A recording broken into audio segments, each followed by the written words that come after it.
My name is Joe Farrow.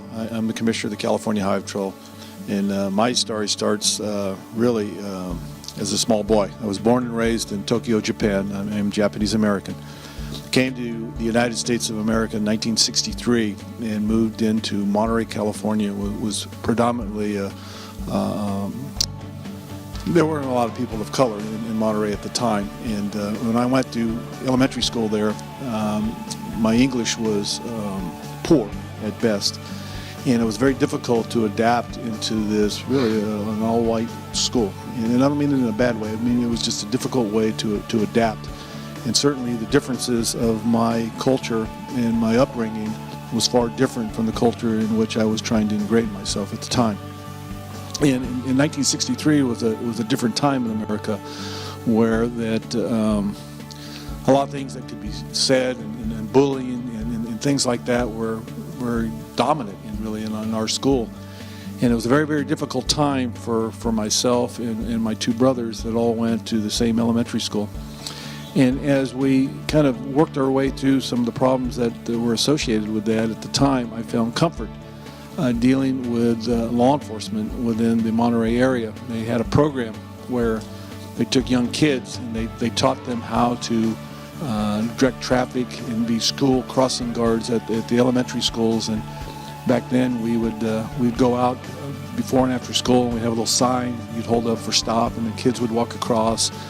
And we would do that job, and I volunteered to do that because there was a certain amount of comfort and security dealing with men and women of law enforcement at that time. I felt protected. I felt like it was a safe place for me to be all the time. And as I worked through that program, we had the opportunity one time to go on a tour at the California Highway Patrol office. And it was just a tour to get acquainted with the facility and to meet some of the officers and that sort of thing. And we were instructed then everybody should have one question. So we go and you have to have one question. And I think I forgot mine, and in a moment of panic, the only thing I could ask was, are you the charge of the Highway Patrol? This was our tour guide that was showing us around, and he says, oh, no. He says, I'm an officer with the Highway Patrol. He says, we're run by a commissioner, and they pointed to this picture on the wall, and he said, that's him right there. That's the commissioner of the Highway Patrol. He's the big guy, and that's who we all work for. So you kind of fast forward a little bit, about 3, 4, 5 weeks later. Some of you are too young to remember this. Some of you that are my age will remember that you used to have to learn how to write cursive writing, and they gave you these blocks with 3 lines on it, and you had to learn how to write cursive writing. And the question was, what do you want to be when you grow up? What do you want to do? And I couldn't really think, so I wrote, I want to be the commissioner of the California Highway Patrol. Sounds like a good job. It sounds like a great opportunity, and not really realizing what that meant or the significance or really what the job entailed. It was safe for me to talk about the Highway Patrol. My father then at the time said, look, Joe, we all live in a world of 2 worlds, the worlds of the probabilities and the worlds of the possibilities.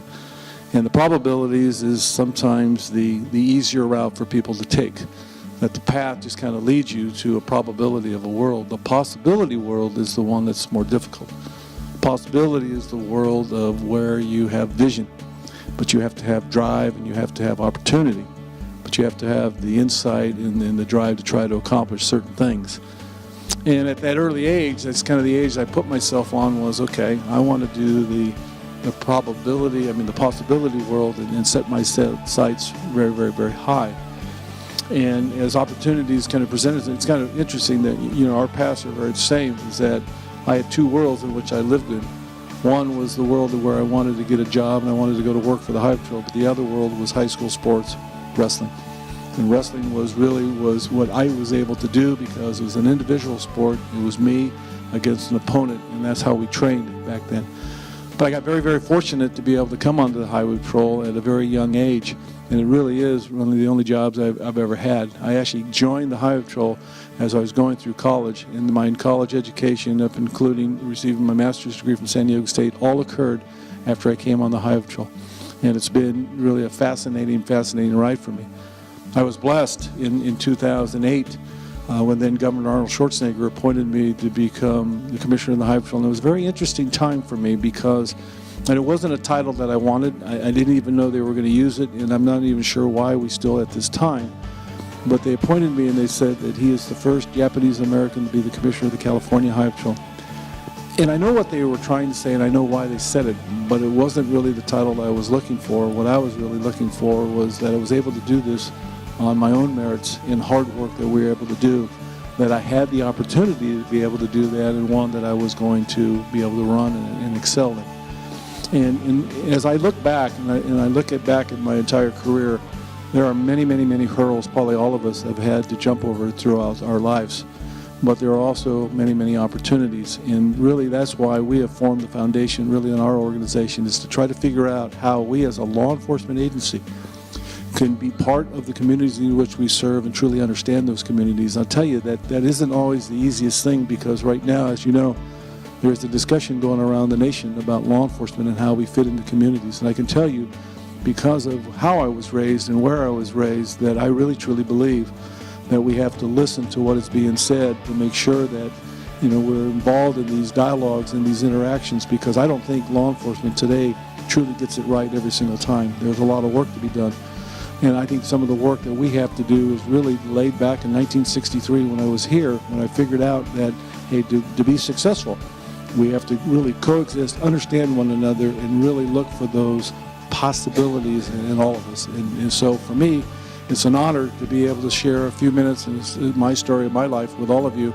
I've been coming here for a few years, and this is one of the best audiences, because each and every one of you are here because you want to be here, not because you have to, because you want to be here. And I appreciate the time that we'll spend here today. Thank you.